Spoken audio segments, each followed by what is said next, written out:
The Three Musketeers by Alexandre Dumas. Chapter 52. Captivity, the First Day. Let us return to Milady, whom a glance thrown upon the coast of France has made us lose sight of for an instant. We shall find her still in the despairing attitude in which we left her, plunged in an abyss of dismal reflection, a dark hell at the gate of which she has almost left hope behind, because, for the first time, she doubts. For the first time, she fears. On 2 occasions her fortune has failed her. On 2 occasions she has found herself discovered and betrayed. And on these 2 occasions it was to one fatal genius, sent doubtlessly by the Lord to combat her, that she has succumbed. D'Artagnan has conquered her, that invincible power of evil. He has deceived her in her love, humbled her in her pride, thwarted her in her ambition, and now he ruins her fortune, deprives her of liberty, and even threatens her life. Still more, he has lifted the corner of her mask, that shield with which she covered herself, and which rendered her so strong. D'Artagnan has turned aside from Buckingham, whom she hates as she hates everyone she has loved, the tempest with which Richelieu threatened him in the person of the queen. D'Artagnan had passed himself upon her as De Ward, for whom she had conceived one of those tiger-like fancies common to women of her character. D'Artagnan knows that terrible secret, which she has sworn no one shall know without dying. In short, at the moment in which she has just obtained from Richelieu a carte blanche, by the means of which she is about to take vengeance on her enemy, this precious paper is torn from her hands, and it is D'Artagnan who holds her prisoner and is about to send her to some filthy Botany Bay, some infamous Tyburn of the Indian Ocean. All this she owes to D'Artagnan, without doubt. From whom can come so many disgraces heaped upon her head, if not from him? He alone could have transmitted to Lord de Winter all these frightful secrets which he has discovered one after another by a train of fatalities. He knows her brother-in-law. He must have written to him. What hatred she distills! Motionless, with her burning and fixed glances, in her solitary apartment, how well the outbursts of passion, which at times escape from the depths of her chest with her respiration, accompany the sound of the surf, which rises, growls, roars, and breaks itself like an eternal and powerless despair, against the rocks on which is built this dark and lofty castle.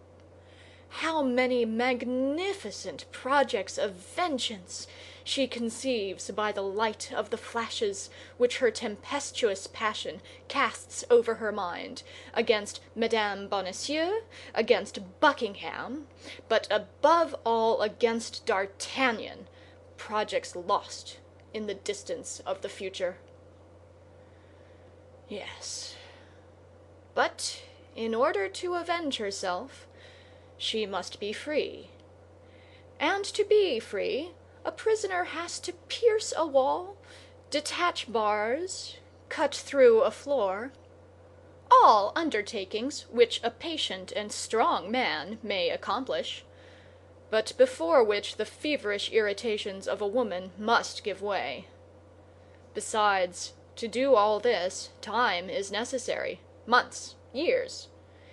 And she has 10 or 12 days, as Lord de Winter, her fraternal and terrible jailer, has told her. And yet, if she were a man, she would attempt all this, and perhaps might succeed. Why, then, did heaven make the mistake of placing that man-like soul in that frail and delicate body? The first moments of her captivity were terrible. A few convulsions of rage, which she could not suppress, paid her debt of feminine weakness to nature. But by degrees she overcame the outbursts of her mad passion, and nervous tremblings which agitated her frame disappeared, and she remained folded within herself, like a fatigued serpent in repose. Go to, go to! I must have been mad to allow myself to be carried away so, says she, gazing into the glass, which reflects back to her eyes the burning glance by which she appears to interrogate herself. No violence. Violence is the proof of weakness. In the first place, I have never succeeded by that means. Perhaps if I employed my strength against women, I might perchance find them weaker than myself, and consequently conquer them. But it is with men that I struggle, and I am but a woman to them. Let me fight like a woman, then. My strength is in my weakness. Then, as if to render an account to herself of the changes she could place upon her countenance, so mobile and so expressive, she made it take all expressions, from that of passionate anger which convulsed her features, to that of the most sweet, most affectionate, and most seducing smile. Then her hair assumed successively, under her skilful hands, all the undulations she thought might assist the charms of her face. At length she murmured, satisfied with herself, "Come, nothing is lost. I am still beautiful." It was then nearly 8 o'clock in the evening. Milady perceived a bed. She calculated that the repose of a few hours would not only refresh her head and her ideas, but still further her complexion. A better idea, however, came into her mind before going to bed. She had heard something said about supper. She had already been an hour in this apartment. They could not long delay bringing her a repast. The prisoner did not wish to lose time, and she resolved to make that very evening some attempts to ascertain the nature of the ground she had to work upon, by studying the characters of the men to whose guardianship she was committed. A light appeared under the door. This light announced the reappearance of her jailers. Milady, who had arisen, threw herself quickly into the armchair, her head thrown back, her beautiful hair unbound and dishevelled, her bosom half bare beneath her crumpled lace, one hand on her heart and the other hanging down. The bolts were drawn, the door groaned upon its hinges. Steps sounded in the chamber and drew near. "Place that table there," said a voice which the prisoner recognized as that of Felton. The order was executed. "You will bring lights and relieve the sentinel," continued Felton. And this double order which the young lieutenant gave to the same individuals proved to Milady that her servants were the same men as her guards, that is to say, soldiers. Felton's orders were, for the rest, executed with a silent rapidity that gave a good idea of the way in which he maintained discipline. At length Felton, who had not yet looked at Milady, turned toward her. "Ah, ah!" said he, "she is asleep. That's well. When she wakes she can sup." And he made some steps toward the door. "But, my lieutenant," said a soldier less stoical than his chief, and who had approached Milady, "this woman is not asleep." "What? Not asleep?" said Felton. "What is she doing, then?" "She has fainted. Her face is very pale, and I have listened in vain. I do not hear her breathe." "You are right," said Felton, after having looked at Milady from the spot on which he stood, without moving a step toward her. "Go and tell Lord de Winter that his prisoner has fainted. For this event not having been foreseen, I don't know what to do." The soldier went out to obey the orders of his officer.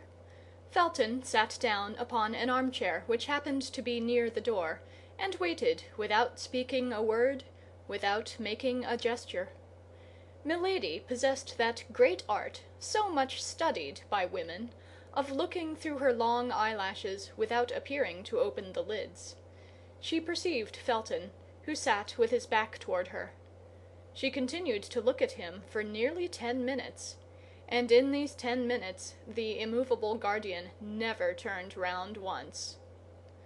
She then thought that Lord de Winter would come, and by his presence give fresh strength to her jailer. Her first trial was lost. She acted like a woman who reckons up her resources.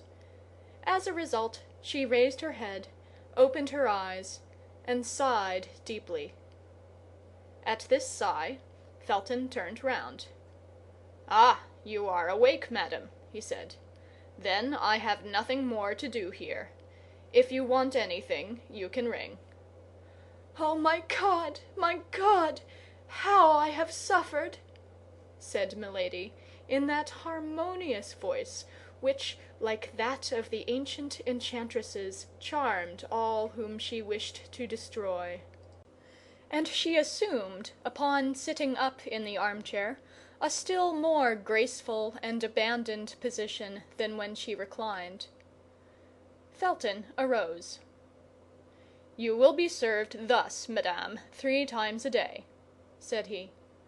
"In the morning at 9 o'clock, in the day at 1 o'clock, and in the evening at 8. If that does not suit you, you can point out what other hours you prefer, and in this respect your wishes will be complied with." "But am I to remain always alone in this vast and dismal chamber?" asked Milady. "A woman of the neighborhood has been sent for, who will be tomorrow at the castle, and will return as often as you desire her presence." "I thank you, sir," replied the prisoner humbly. Felton made a slight bow, and directed his steps toward the door.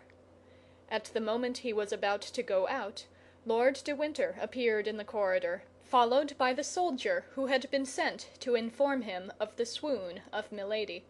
He held a vial of salts in his hand. "Well, what is it? What is going on here?" said he, in a jeering voice, on seeing the prisoner sitting up and Felton about to go out. "Is this corpse come to life already? Felton, my lad, did you not perceive that you were taken for a novice, and that the first act was being performed of a comedy of which we shall doubtless have the pleasure of following out all the developments?" "I thought so, my lord," said Felton. "But as the prisoner is a woman after all, I wish to pay her the attention that every man of gentle birth owes to a woman, if not on her account, at least on my own." Milady shuddered through her whole system. These words of Felton's passed like ice through her veins. "So," replied de Winter, laughing, "that beautiful hair so skillfully disheveled, that white skin, and that languishing look have not yet seduced you, you heart of stone?" "No, my lord," replied the impassive young man. "Your lordship may be assured that it requires more than the tricks and coquetry of a woman to corrupt me."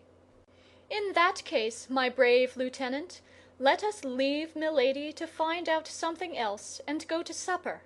But be easy. She has a fruitful imagination, and the second act of the comedy will not delay its steps after the first." And at these words Lord de Winter passed his arm through that of Felton, and led him out laughing. "Oh, I will be a match for you," murmured Milady between her teeth. "Be assured of that, you poor spoiled monk, you poor converted soldier, who has cut his uniform out of a monk's frock." "By the way," resumed de Winter, stopping at the threshold of the door, "you must not, Milady, let this check take away your appetite. Taste that fowl and those fish. On my honor, they are not poisoned. I have a very good cook, and he is not to be my heir. I have full and perfect confidence in him. Do as I do. Adieu, dear sister, till your next swoon." This was all that Milady could endure. Her hands clutched her armchair, she ground her teeth inwardly.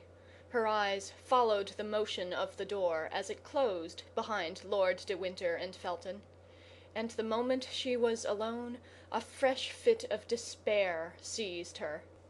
She cast her eyes upon the table, saw the glittering of a knife, rushed toward it and clutched it. But her disappointment was cruel. The blade was round and of flexible silver. A burst of laughter resounded from the other side of the ill-closed door, and the door reopened. "Ha, ha!" cried Lord de Winter. "Ha, ha! Don't you see, my brave Felton? Don't you see what I told you? That knife was for you, my lad. She would have killed you. Observe, this is one of her peculiarities, to get rid thus, after one fashion or another, of all the people who bother her. If I had listened to you, the knife would have been pointed and of steel. Then, no more of Felton. She would have cut your throat, and after that everybody else's. See, John, see how well she knows how to handle a knife." In fact, Milady still held the harmless weapon in her clenched hand; but these last words, this supreme insult, relaxed her hands, her strength, and even her will. The knife fell to the ground.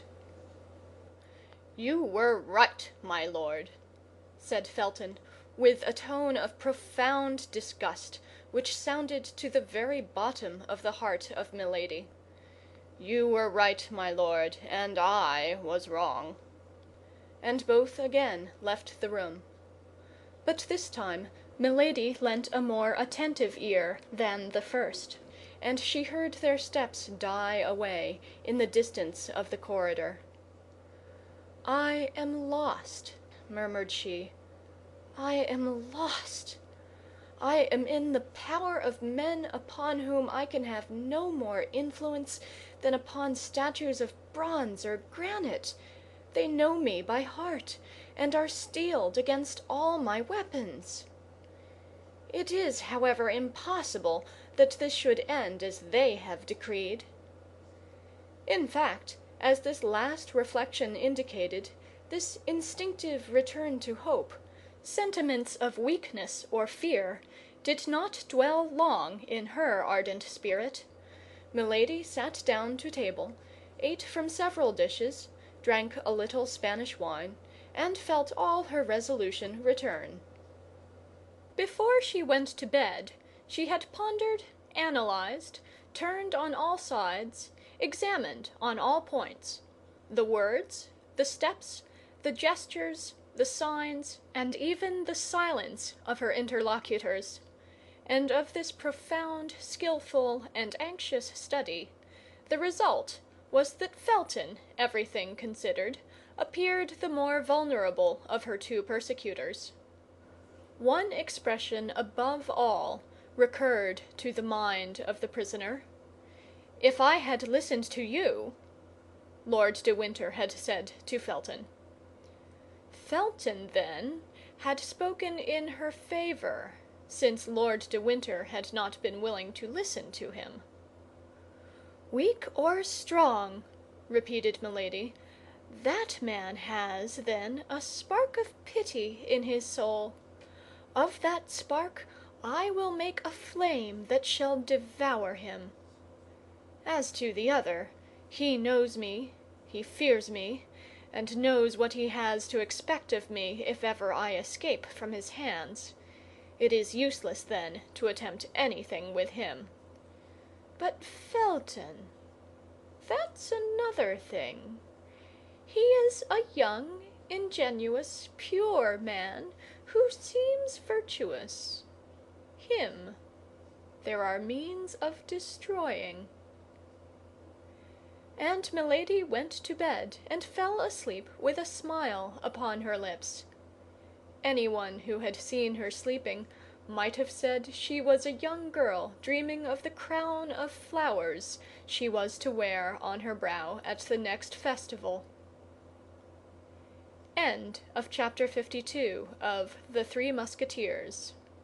Recorded on February 25th, 2006, by Catherine Eastman.